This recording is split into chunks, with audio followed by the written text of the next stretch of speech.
To find the true origin of smoking, we have to look past the modern image of a casual break outside an office building.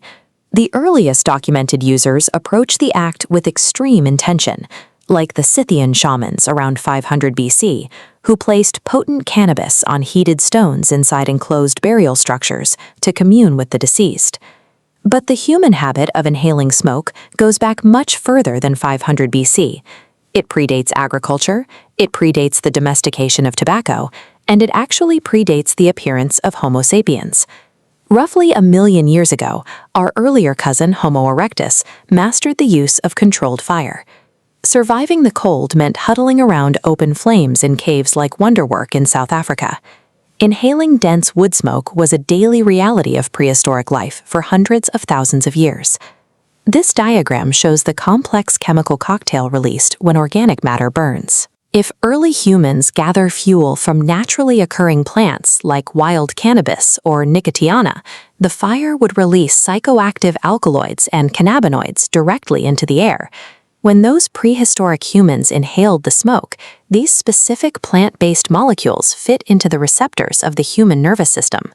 The brain already possessed a system for managing mood and appetite. When those molecules entered the bloodstream, they activated existing receptors that were already primed to respond to them. The brain didn't need to learn a new behavior. It simply reacted to a stimulus it was already built to process. That first high was a biological accident. It was a byproduct of the absolute necessity of keeping a prehistoric cave warm through the night. This aligns with the intoxication hypothesis, which suggests the drive to alter our own consciousness is a biological urge as strong as hunger or thirst.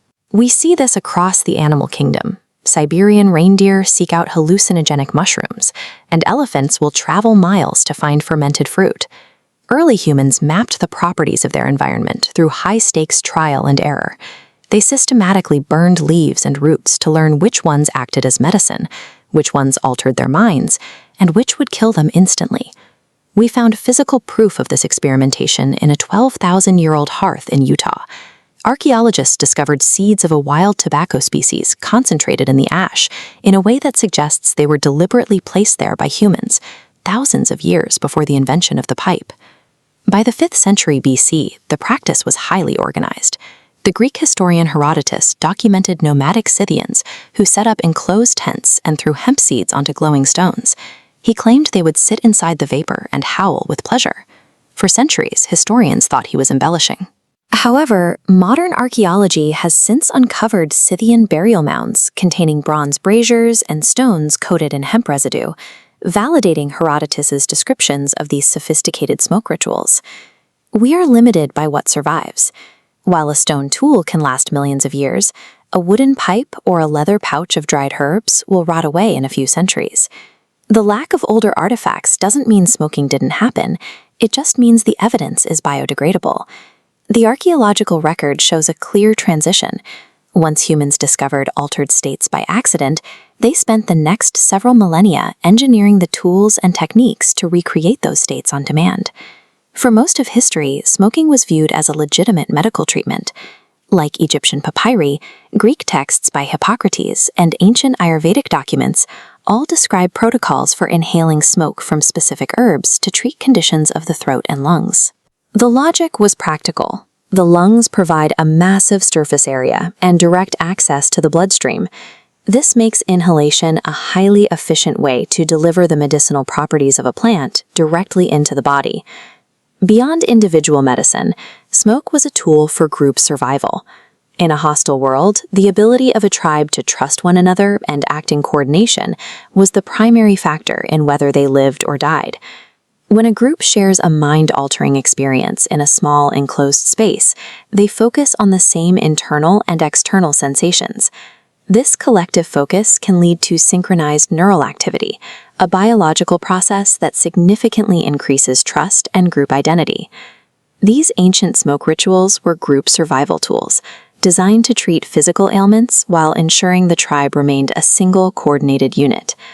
Indigenous cultures across the Americas viewed tobacco as a sacred messenger between the living world and the spirit realm. The high level of craftsmanship seen in pipes like this carved stone cougar reflects the reverence they held for the plant. Because the plant was sacred, its use was highly disciplined. Smoking was a controlled ritual, not a casual habit people engaged in throughout the day.